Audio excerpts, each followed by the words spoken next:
हम लोग जब बचपन में पढ़ा करते थे तो हमारे गुरु हुआ करते थे और गुरु को बहुत ही मानते थे हम लोग, क्योंकि गुरु हम लोगों को कभी डांटते थे तो कभी मारते थे और कुछ समझाते भी थे, पढ़ाते भी थे।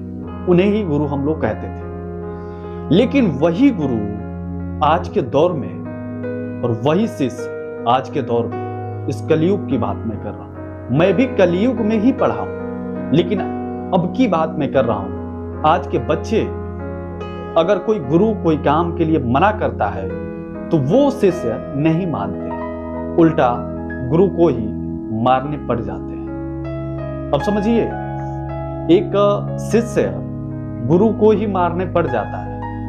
वही शिष्य पहले जो था इतना गुरु से डरता था, स्कूल में जब जाता था तो छुप छुप कर रहता था, जी मेरे टीचर जो हैं कहीं मुझे मार मत दे, कहीं मुझे बोल मत दे। हाँ, सारी चीजें ऐसी होती थी। लेकिन आज के डेट में ऐसा भैया कुछ नहीं है। आज के डेट में शिष्य गुरु को मार देता है, यानी टीचर को मार देता है। आज का एक ऐसा शिष्य है जो अपने टीचर को तलवारों से वार कर देता है। शायद जानना चाहेंगे क्यों?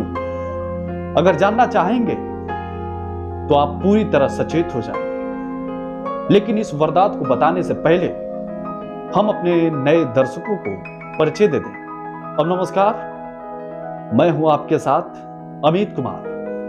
आप देख रहे हैं क्राइम कहानी। इस क्राइम कहानी को बताकर मैं सिर्फ और सिर्फ आपको सचेत करना चाहता हूं, सुरक्षित करना चाहता हूं और चौकन्ने करना चाहता हूं, ताकि आप भी इस क्राइम में कभी तब्दील न हो। आज की वारदात सुनने के बाद टीचर और एक शिष्य के बारे में आपको पता चल जाएगा, क्योंकि आज के डेट में जो टीचर और शिष्य में संबंध है वो पहले जैसा नहीं रह गया। क्योंकि इस वारदात को देखने के बाद आपको खुद ब खुद पता चल जाएगा। ढेर दिनों से हमारी वीडियो आपके पास नहीं पहुंच पा रहा होगा, क्योंकि वॉइस ओवर से ज्यादातर जाता होगा और कई सारे लोगों का कहना है कि भाई वॉइस ओवर से आजकल भेज रहे हैं, आपके पास समय नहीं है क्या?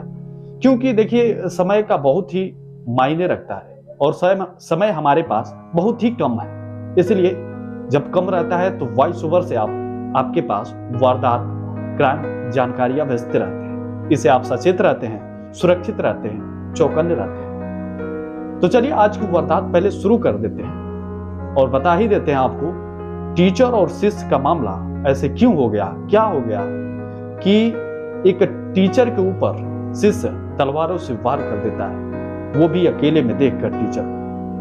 महाराष्ट्र के औरंगाबाद जिले में एक स्कूल रहता है। स्कूल तो वहां ढेर सारी है, लेकिन वहां एक स्कूल रहता है प्राइवेट। उस प्राइवेट स्कूल में ढेर सारे बच्चे पढ़ते हैं, बच्चियां पढ़ती हैं। डेली का वही मामला रहता है।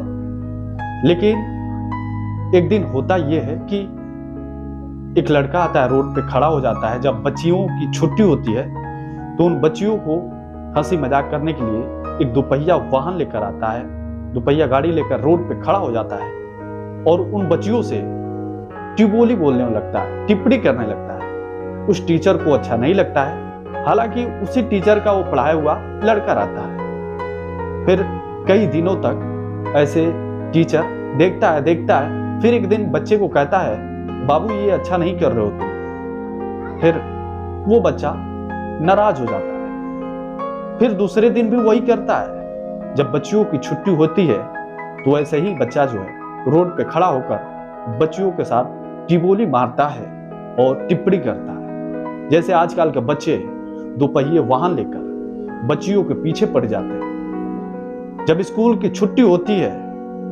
तो स्कूल में जितनी बच्चियां निकलती हैं उनको देखने के लिए, बुरा मत मानिएगा, उनको देखने के लिए बाइक खड़ा करके उन लोगों को टिबोली मारते हैं और देखते हैं। ऐसे ही सेम होता था।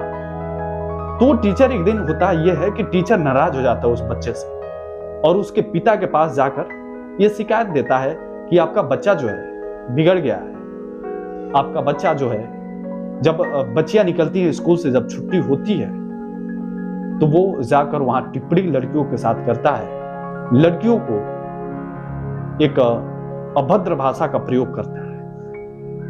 तो वो बच्चा जब घर पे जाता है तो उसके पिता लगते हैं गाली देने, समझाने कि ये सब तुम क्या कर रहे हो, वही टीचर तुमको पढ़ाए हैं और उसी स्कूल में पढ़े हो और उन बच्चियों को जाकर तुम छेड़ रहे हो, टिप्पणी कर रहे हो। ये उस बच्चे को बहुत बुरा लगती है।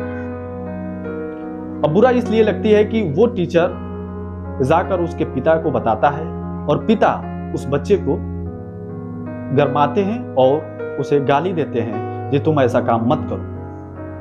फिर अगले दिन होता यह है कि वो टीचर स्कूल का छुट्टी हो जाता है और फिर वो घर आता है। रास्ते में अकेले देखकर वो बच्चा उधर से आता है और एक पास में तलवार लिया रहता है। उस तलवारों से उस टीचर पे हमला पूरी तरह कर देता है। जहां हमला करता है उस तलवार से वहां निशान बन जाती है। निशान बनने के बाद वहां के अगल बगल के लोग देखते हैं, रोड पे ही, मेन रोड पे जब अगल बगल के लोग देखते हैं तो वहां लोग उस टीचर को उठाकर ले जाते हैं अस्पताल और अस्पताल में भर्ती कराते हैं। भर्ती कराकर उनका इलाज चलता है। फिर आगे पुलिस में शिकायत दर्ज होती है। पुलिस में शिकायत दर्ज होने के बाद उस टीचर को पुलिस कहती है कि अब घबराइए मत, उस बच्चे को जल्द से जल्द पकड़ा जाएगा और वो बच्चा थाने में मुर्गा बनेगा। अब सोचिए, पहले टीचर ऐसे थे कि बोल देने से हम लोग डर जाते थे, इतना डर था हम लोग के अंदर। लेकिन आज के बच्चे ऐसे हैं भैया जो डरने वाले नहीं हैं। टीचर अगर कुछ बोले, जब बाहर निकलता है तो उसे ईंट पत्थरों से मारते हैं, उसे मारने की कोशिश किया जाता है। सोचिए, मतलब यार शिष्य और टीचर का रिश्ता यही रह गया। बस ज्ञान नाम की चीज नहीं है। आप टीचर पता है क्यों ऐसा बोलता है? क्योंकि कुछ आप अच्छे सीखें, बस यही ना करने के लिए बोलता है आपको, और तो आपको बिगाड़ने के लिए कुछ टीचर बोलता नहीं है। शायद कुछ टीचर ऐसे होते होंगे, हर क्षेत्र में कुछ अजीबोगरीब लोग हैं, लेकिन ऐसा कुछ नहीं है। वो जिसलिए बोल रहा था बच्चे को, वो सही बोल रहा था। लेकिन इस वारदात से आप क्या सीखे महोदय? आप लोग एक बार कमेंट करके जरूर बताइए। जाते जाते हमारे चैनल पर पहली बार हैं तो चैनल को सब्सक्राइब जरूर कीजिए, ताकि ऐसी वारदात से आप रूबरू होते रहें, सचेत होते रहें, चौकन्ने होते रहें और सुरक्षित होते रहें। चलिए फिर मिलेंगे किसी नए वारदात को लेकर। तब तक के लिए देखते रहिए क्राइम कहानी। नमस्कार।